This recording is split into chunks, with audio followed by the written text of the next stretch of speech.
మంది కార్మికుల ఉద్యోగాలను పీకేసినందుకు నిరసనగా మీ బాధలో పాలు పంచుకోవడానికి మీ తరపున నిరాహార దీక్ష చేయడానికి కాంగ్రెస్ పార్టీ అధ్యక్షురాలుగా మీ రాజశేఖర రెడ్డి బిడ్డ వచ్చింది. ఈరోజు రాజీవ్ గాంధీ గారి వర్ధంతి. రాజీవ్ గాంధీ గారు రాజశేఖర రెడ్డి గారికి చాలా ప్రియమైన నాయకుడు. అంత గొప్ప నాయకుడికి మనస్ఫూర్తిగా నివాళులు అర్పిస్తూ ఇక్కడ మీకోసం వచ్చిన నాకు, చేరి వచ్చిన ప్రతి అన్నకు, ప్రతి తమ్మునికి, ప్రతి అక్కకు, ప్రతి చెల్లికి మీ రాజశేఖర రెడ్డి బిడ్డ శిరస్వానికి చేతులు జోడించి మనస్ఫూర్తిగా నమస్కరించుకుంటారు. విశాఖపట్నం స్టీల్ గురించి నేను మీకు చెప్పనవసరం లేదు. ఇది కాంగ్రెస్ పార్టీ నిర్మించిన ప్రాజెక్ట్. కష్టాలు వస్తే కాంగ్రెస్ పార్టీ ఆదుకుంది. రాజశేఖర రెడ్డి గారు ముఖ్యమంత్రిగా ఉన్న రోజుల్లో కూడా 2,000 కోట్ల రూపాయలు నష్టం వచ్చిందని ఆ రోజు కాంగ్రెస్ పార్టీ ఆదుకుంది. 3 మిలియన్ టన్నుల ఉత్పత్తి నుంచి దాదాపు 7 మిలియన్ టన్నుల ఉత్పత్తికి తీసుకువెళ్లింది కాంగ్రెస్ పార్టీ. అదే రోజుల్లోనే ఎంతో మందికి ఉద్యోగాలు కల్పించడమే కాకుండా ఈ విశాఖపట్నం స్టీల్ కి ఒక క్యాప్టివ్ మైన్ ఉండాలి అని ఆ రోజు రాజశేఖర రెడ్డి గారు అనంతపురంలో ఒక మైన్ ఐడెంటిఫై చేసి కూడా ఒక ట్రైపార్టీ అగ్రిమెంట్ చేసి కానీ అమలుపరచకుండా చనిపోవడం జరిగింది. ఈ రోజు రాజశేఖర రెడ్డి గారే బ్రతికే ఉంటే ఈ విశాఖపట్నం స్టీల్ కి ఒక క్యాప్టివ్ మైన్ ఉండేది. కానీ ఆ తర్వాత రోజుల్లో మీరు చూసారు 2014 లాభాలలో నడిచింది ఈ విశాఖపట్నం స్టీల్. 2014 ప్రతి సంవత్సరం 1000 కోట్ల రూపాయలు లాభాలు కూడా ఇచ్చింది ఈ విశాఖపట్నం స్టీల్. కానీ 2014లో కాంగ్రెస్ పార్టీ అధికారం నుంచి దిగింది. బీజేపీ పార్టీ ఒక శనిలాగా దాపరించింది. ఆ తర్వాతే ఈ విశాఖపట్నం స్టీల్ కు కష్టాలన్నీ మొదలయ్యాయి. క్రమంగా ఒక్కొక్క ఆర్గన్ ని సైలెంట్ కిల్లింగ్ చేసి విశాఖపట్నం స్టీల్ మొత్తం ఊపిరి తీసేసి ఆ తర్వాత విశాఖపట్నం స్టీల్ వాళ్ళ బినామీలకు, అదానికో, జిందాల్కో అమ్మాలనే కుట్ర చేస్తుంది బీజేపీ పార్టీ. ఈ రోజు వరకు కూడా విశాఖపట్నం స్టీల్ మీద ఉన్న శ్రద్ధంతా బీజేపీ పార్టీకి ఈ భూముల మీద మాత్రమే ఉంది.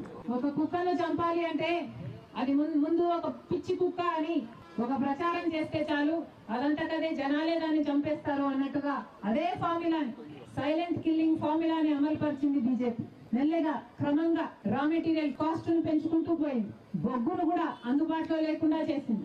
ఆఖరికి గంగవరం పోర్టులో నుంచి ట్రాన్స్పోర్టేషన్ ఛార్జెస్ కూడా పెంచుకుంటూ పోయింది. ఇలా 1 కాదు 2 కాదు, క్యాప్టివ్ మైన్ ఇయ్యకపోగా, సెయిల్లో విలీనం చెయ్యకపోగా అన్ని రకాలుగా అన్యాయం చేస్తూ ఈ రోజు విశాఖపట్నం స్టీల్ 28 వ్యవస్థని చూసి వాళ్ళ కూడా పెట్టాలని నిర్ణయంతో చాలా మంది చేశారు. నేను సివిల్ సప్లై మినిస్టర్ గా ఉన్నప్పుడు ఈ వ్యవస్థను చూస్తానికి చాలా మంది రావటం జరిగింది. ఆల్రెడీ పంజాబ్ వాళ్ళు వచ్చినప్పుడు వాళ్ళ కూడా చూసి ఆల్రెడీ పంజాబ్ లో ఈ వ్యవస్థను స్టార్ట్ చేశారని చెప్పి ఈ సందర్భంగా తెలియజేస్తున్నాను. ఒకసారి మీరు చూడండి. ఇది ఆ పంజాబ్ ముఖ్యమంత్రి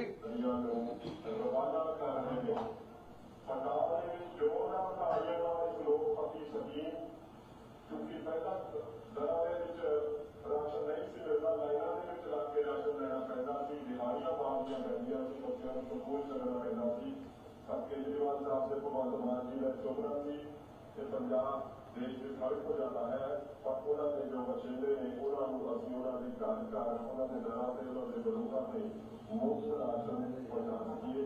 आज समारे पीड़ितों नदिकर्ता की पवित्रता की समारे पीड़ितों इस पवित्रता का आगाज करके आत्मा मानव विशेष पालन नई कड़ी देवी की जीवता परमात्मा की वलों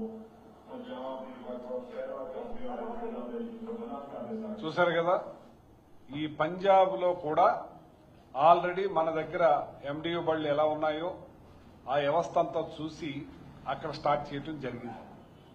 అలాగే వేరే రాష్ట్రాల కూడా ఆల్రెడీ చేయాలని చెప్పి చాలా మంది రావటం, వాళ్ళు చూడటం జరిగిందని చెప్పి సందర్భంగా తెలియజేస్తుంది. ఇంకా వేరే రాష్ట్రాల్లో కూడా స్టార్ట్ చేసిన అటువంటిది ఇంత మంచి ప్రోగ్రాం. దీన్ని ఎందుకంటే గతంలో చాలా అవస్థలు పడేవారు. ఈ రేషన్ తెచ్చుకోవటానికి రేషన్ షాప్కి వెళ్లి లైన్లో నుంచోవటం, అది సర్వర్ పనిచేయట్లేదని, తమ్మి పడటం లేదని చెప్పి ప్రయాసాలు కూర్చి వాళ్ళ కూలి పనులకు వెళ్లేది కూడా పన్నులు మానుకులు ఇవాళ కోటి చిల్లరి కార్డుల్లో మెజార్టీ రెక్కాడి తేలికని డొక్కాడిని జనం చాలా మంది ఉన్నారు. వాళ్ళందరూ కూడా రోజుకి 300 నుంచి 500, 600 రూపాయలు కూలి పనులకు వెళ్లి ఆ పని చేసుకుని సంపాదించుకునే పరిస్థితిలో ఉన్నారు అని ఈ ఎండియూ బళ్ళు పెట్టడం వల్ల దగ్గర 17 రోజులు. నేను మొన్న ఎవరో నా దగ్గరికి వస్తూ ఉన్నప్పుడు కూడా నేను ఏదో అంటా ఉంటే, కలియుగంలో రాజకీయాలు చేయాలి అని అంటే ఈ యుగం చంద్రబాబు యుగంలో రాజకీయాలు చేయాలి అని అంటే ఈ రాజకీయాలు చేసేటప్పుడు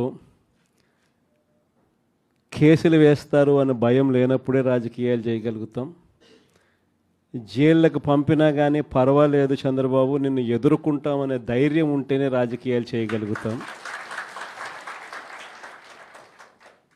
అలా ఉండగలిగిన తెగువ ఎవరికైనా ఉంటేనే రాజకీయాల్లో ఉండగలగాలి, చేయగలగాలి అనేది మాత్రమే ఈ కలియుగంలో మనం నేర్చుకుంటా ఉన్న పాఠం అని చెప్పి చెప్తా ఉంటాం.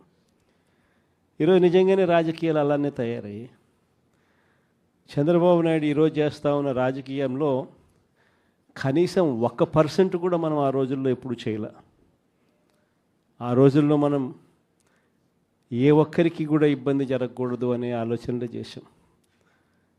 ఇన్ఫ్యాక్ట్ నాకు బాగా గుర్తుంది, తాడిపత్రి మున్సిపల్ ఎలక్షన్లు జరుగుతూ ఉన్నాయి.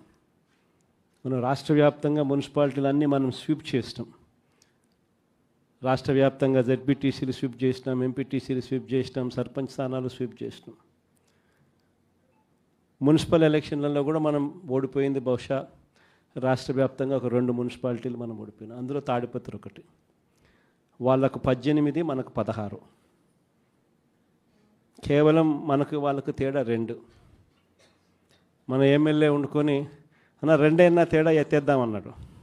ఆ రోజు నాకు బాగా గుర్తుంది, అదే నేను ఒప్పుకోలా. మన ఎమ్మెల్యే అయినని కూడా నేను హౌస్ అరెస్ట్ చేయించిన. మన ఎమ్మెల్యేని నేను హౌస్ అరెస్ట్ చేసి ఎన్నిక జరిపించి తాడిపత్రి మున్సిపాలిటీ సవ్యంగా జరిగించి చివరిగా తెలుగుదేశం 18 వాళ్ళకు, 16 మనకు న్యాయబద్ధంగా ప్రజాస్వామ్యబద్ధంగా ఎన్నిక జరిగింది ఆ రోజు. కానీ ఈరోజు చూస్తే పరిస్థితి ఎలా ఉంది అని చెప్పి ఒకసారి చూస్తే, మనమేమో అప్పట్లో జగనన్నకు చెబుదామని చెప్పి ఒక టెలిఫోన్ నెంబర్ విప్ మరియు వెస్ట్ నియోజకవర్గ శాసనసభ్యులు గణబాబు గారికి, కమిషనర్ ఆఫ్ పోలీస్ విశాఖపట్నం వారికి, జాయింట్ కలెక్టర్ గారికి, డిఆర్ఓ గారికి, ఇక్కడ వచ్చేసినటువంటి teachers association, yoga teachers association సభ్యులు, వివిధ యోగా సంస్థ సభ్యులు అందరికీ కూడా పేరు పేరున నమస్కారాలు తెలియజేస్తున్నాను. ఈరోజు ఒక మంచి కార్యక్రమానికి మనం శ్రీకారం చుడుతున్నాము. మన విశాఖపట్నంలో జరగబోతున్న ఇంటర్నేషనల్ డే ఆఫ్ యోగా గౌరవ ప్రధానమంత్రి వర్యులు పాల్గొని ఉన్నారు. ఆ కార్యక్రమంని ఎప్పుడు జరగలేని విధంగా ఒక రికార్డ్ సాధించే విధంగా జరపాలనేది గౌరవ ముఖ్యమంత్రి వాళ్ళ యొక్క కోరిక. ఆ కోరిక మేరకు మనము ఈ రోజు నుంచి సిద్ధమవుతున్నాము. నిజంగా చెప్పాలంటే ఒక రోజులో వచ్చి కూర్చొని యోగా చేయండి అంటే చేయలేరు. సో ప్రజలందరినీ సిద్ధం చేయాల్సిన అవసరం ఉంది. దానికి ప్రజలకి యోగా ఒక ఇంపార్టెన్స్, యోగా ఒక బెనిఫిట్స్ని తీసుకోవాల్సిన అవసరం ఉంది. దాంతోపాటు వాళ్ళు నేర్చుకునే విధంగా యోగా ఇంట్రెస్ట్ ఉన్న ప్రతి ఒక్కరు కూడా వాళ్ళ దగ్గర ఉన్న ప్రాంతంలో, దగ్గర ఉన్న ఫెసిలిటీలో నేర్చుకునే విధంగా కూడా మనము ఒక యాక్షన్ ప్లాన్ తయారు చేసుకుని ముందుకు వెళ్తున్నాము.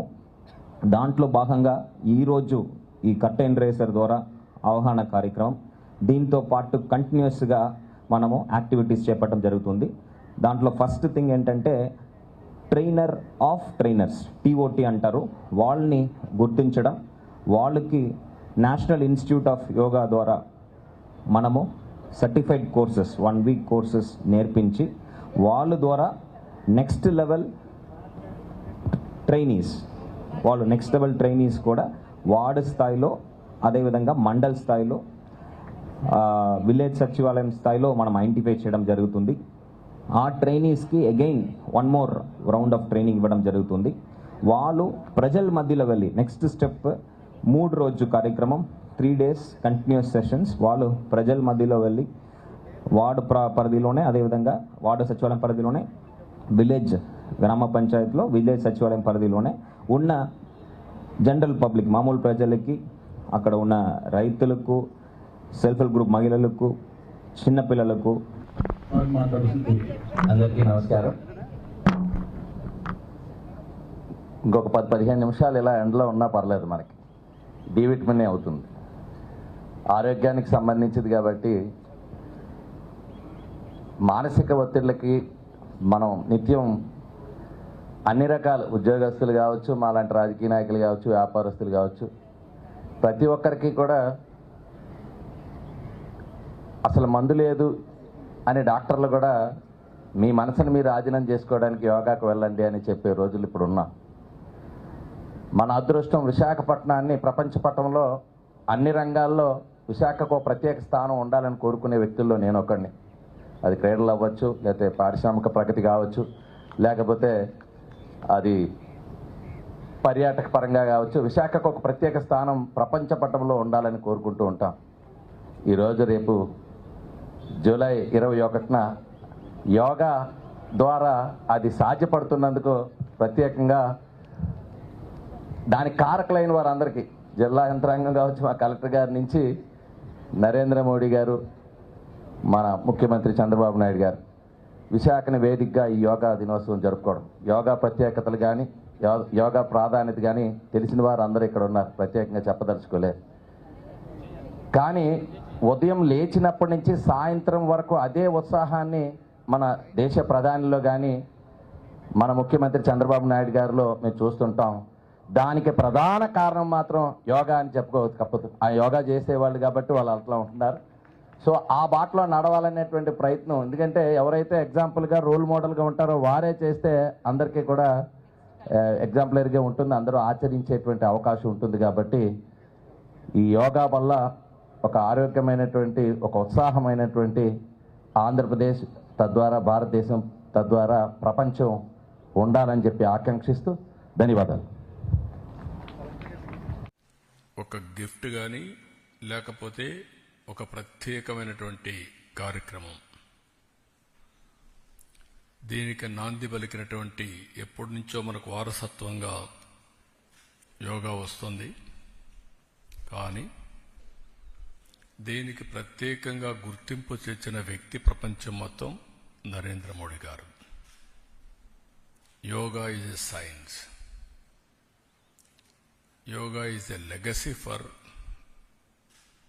ఇండియా. అదే సమయంలో ఎన్నో వారసత్వ సంపదలకి మనం కారణమయ్యాం. హిందూ నాగరికత అతి ప్రాచీనమైన నాగరికత. అలాంటి మన దగ్గర వచ్చి ప్రపంచం మొత్తం చదువుకున్న రోజులు రాను రాను ఇవన్నీ కూడా అనేక దాడులతో, లేకుంటే వేరే వాళ్ళ పరిపాలనలు ఇవన్నీ కనుమరుగయ్యే పరిస్థితి వచ్చింది. అలాంటి ఒక్కొక్క దాన్ని మళ్ళీ గుర్తింపు తేవడమే కాకుండా ప్రపంచానికి దీని విలువ చాటి చెప్పించి వాళ్ళు కూడా అమలు చేసే విధంగా తీసుకొచ్చిన ఏకైక వ్యక్తి నరేంద్ర మోడీ గారు. ఈరోజు మనం చూస్తే ఇంటర్నేషనల్ డే ఆఫ్ యోగా 2014 డిసెంబర్లో యునైటెడ్ నేషన్స్ జనరల్ అసెంబ్లీ ఆమోదించి ప్రపంచం అంతా జరపాలని నిర్ణయం తీసుకునే పరిస్థితి తీసుకొచ్చారు. దాని ప్రాముఖ్యత చెప్పడం, అదే మాదిరిగా ఆ ప్రాముఖ్యత వాళ్ళు గుర్తించే విధంగా చేయడం, దానిపైన ఇదొక ఇంటర్నేషనల్ ఈవెంట్ కింద ఒకరోజు ప్రత్యేకంగా కేటాయించి ఈరోజు ఈ కార్యక్రమాన్ని చేసే పరిస్థితికి వచ్చారు. ప్రతి సంవత్సరం ఈ యోగా 7 నుంచి 8 గంటలు ఫిక్స్డ్ టైంలో ప్రపంచంలో అన్ని దేశాల్లో భారతదేశంలో popularly known as Penne with Kuvempu. This is what I have recited when I did MOU before, when I came here in last year. This is what I started with. ಅರಣ್ಯಕ್ಕೆ ಹಾಡು ಹಾಡುವ ಮುನ್ನ ನಾನು ನನ್ನ ಮನದ ಮುಂದೆ ನಿಲ್ಲುತ್ತಾನೆ. ಅರಣ್ಯಕ್ಕೆ ಹಾಡು ಹಾಡುವ ಮುನ್ನ ನಾನು ನನ್ನ ಮನದ ಮುಂದೆ ನಿಲ್ಲುತ್ತಾನೆ. ಅರಣ್ಯದ ಅರಿಸಿನ ಅರುಳುಗಳಿಂದ ನನ್ನ ಮನದ ಅರಿವಿನ ಅರುಳುಗಳು ತೆರೆಯುತ್ತವೆ. Before singing a song for the forest, I stand before my own mind. The forest gentle breeze opens up the petals of my mind's awareness. This poem showcases Kuvempu's reverence for nature and his understanding of the forest as a source of spiritual growth and inspiration. And it was a great moment for me. When I came here last year on August 8th, 2024, at the historic Vidhan Saudha, a vision was born, a bold and a sincere resolve between Karnataka and Andhra Pradesh. When I came here, I sought the blessings of Honorable Chief Minister Sri Siddaramaiah ji. I went and met him with what purpose I came, and he guided us, and today, with his blessings and with his guidance, I am right in front of you today. So for such an honorable man, for such an honorable Chief Minister, Karnatakada Sanmanya Mukhyamantri Sri Siddaramaiah avarige ಹೃದಯಪೂರ್ವಕ ನಮಸ್ಕಾರಗಳು. ಕರ್ನಾಟಕದ ಸನ್ಮಾನ್ಯ ಉಪಮುಖ್ಯಮಂತ್ರಿಗಳಾದ ಶ್ರೀ ಡಿ.ಕೆ. ಸುಮಾರ್ ಅವರಿಗೆ ಹೃದಯಪೂರ್ವಕ ನಮಸ್ಕಾರಗಳು. Only one thing I would like to, lines I would like to say about Honorable Chief CM, Sri Siddaramaiah ji, a leader whose vision harmonizes equity, ecology and development. When I met him, he is a man of few words, and he very passionately and very lovingly he invited me to his place. We had a very deep conversation. I came in front of him. I was a simple a newcomer in politics. I told him this is what I had done, and I said he really encouraged me